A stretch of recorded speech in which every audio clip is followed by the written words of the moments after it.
With its 4 pools, 2 golf courses, and fish tank bar, the Breakers Palm Beach is the kind of resort where you can really soak it in.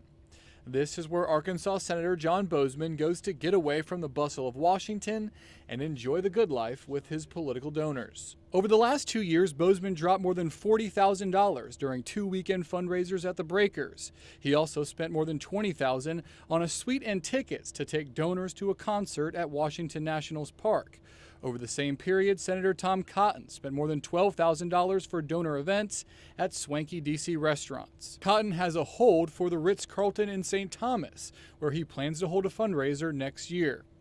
All the spending comes from the 2 lawmakers' Leadership Political Action Committees.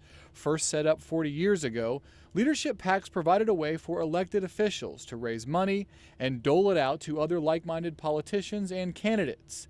But critics say they've strayed far from their original purpose. The rules on the books say that Leadership PAC money can be spent for almost anything. Michael Beckel's organization Issue 1 conducted a nationwide study that found lawmakers around the country use the money for everything from overseas trips and golf memberships to luxury hotels and fancy restaurants. Ellen Weintraub is vice chair of the Federal Election Commission. She has spent years trying to rein in spending by leadership PACs. I don't think their intent is to subsidize the lifestyle of the people who are receiving the money. The 2 lawmakers say all the spending is a necessary part of their efforts to raise money for causes they support.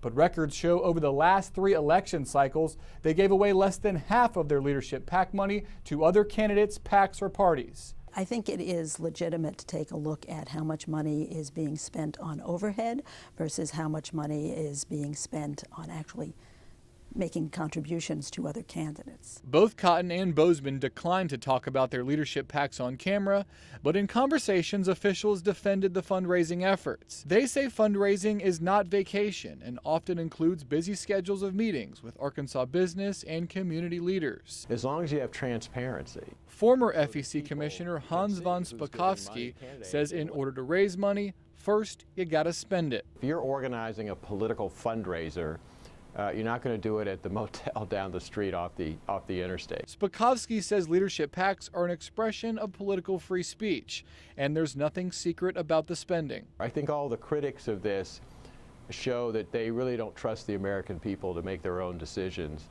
on the candidates that they want to vote for. Beckel says leadership PACs need more regulation. If you've got additional pots of money that a special interest or wealthy donor knows that they can give to curry favor, that's one more potential avenue for corruption in the process. But Weintraub says she can't muster the votes on the FEC to limit their spending. I could write a scathing statement about it, but I couldn't actually punish anybody. Change would likely require new laws passed by the very people taking advantage of the status quo, members of Congress.